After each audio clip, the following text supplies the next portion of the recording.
can beat double coverage. He can beat press coverage. He can beat man coverage. He can win deep, short, intermediate. You talk about, potential top 5 fantasy wide receiver. He's in the mix. Look at the release. There's your separation. Great route. Stutter and go. Gets by clean. That is unbelievable. May be the greatest catch I've ever seen. Okay, so now Julio Jones is gone, right? Calvin Ridley, it's time for him to eat, man. And he was already there. I mean, he was already there. Last year, the guy saw 143 targets, 9.5 targets per game for Calvin Ridley, 90 receptions, nearly 1,400 yards, 9 total touchdowns as well. Calvin Ridley is now going to be, I think, the recipient of those awesome looks in the red zone, just the entire scheme there. Those routes off play action, I think he can really crush. Almost in the same way that how we were analyzing A.J. Brown pre-Julio Jones trade, you can basically just take all that and move that spotlight to Calvin Ridley. I think Arthur Smith, obviously, was a run-heavy coach in in Tennessee. It's going to be so confusing with these two teams trying to figure this all out. But he was a very run-heavy coach in Tennessee. But that's because they had Derrick Henry. Mike Davis is a fine sleeper this year in fantasy, or maybe not a sleeper, but a potential bargain guy where he's going in drafts. But he's not Derrick Henry. I think Arthur Smith is a smart coach who's going to cater to the personnel that's on this team. And Calvin Ridley's their clear cut. We'll see, Kyle Pitts is a rookie. We expect him to be a great prospect. But right now, Ridley's the top dog on this offense. Focusing on that final point with how to become the number 1 wide receiver in fantasy football, being great at the game.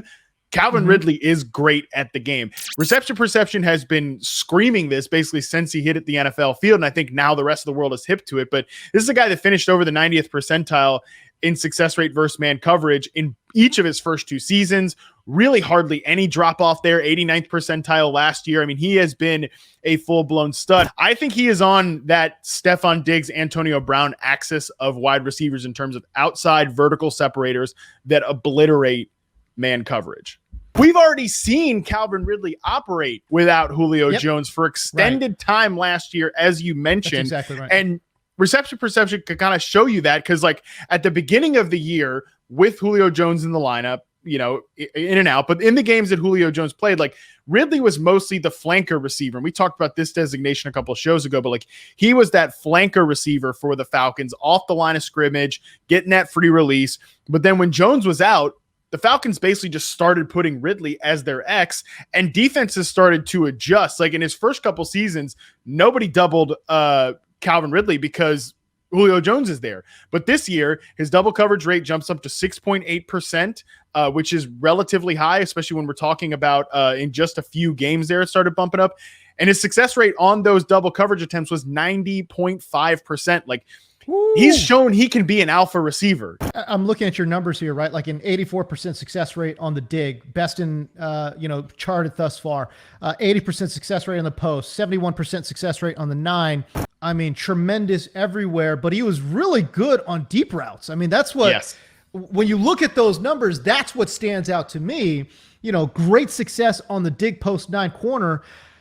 I mean, that is what this guy does. He lines up outside. He lined up outside, nearly 90% of his snaps in 2020. And Calvin Ridley, when you look at some of the numbers that Matt has kind of charted for you guys out there, he is absolutely a stone cold baller when it comes to these deep routes, and that's what you absolutely love. Think about the Miami Dolphins with Jarvis Landry. Landry's putting up good numbers, but those offenses always stunk.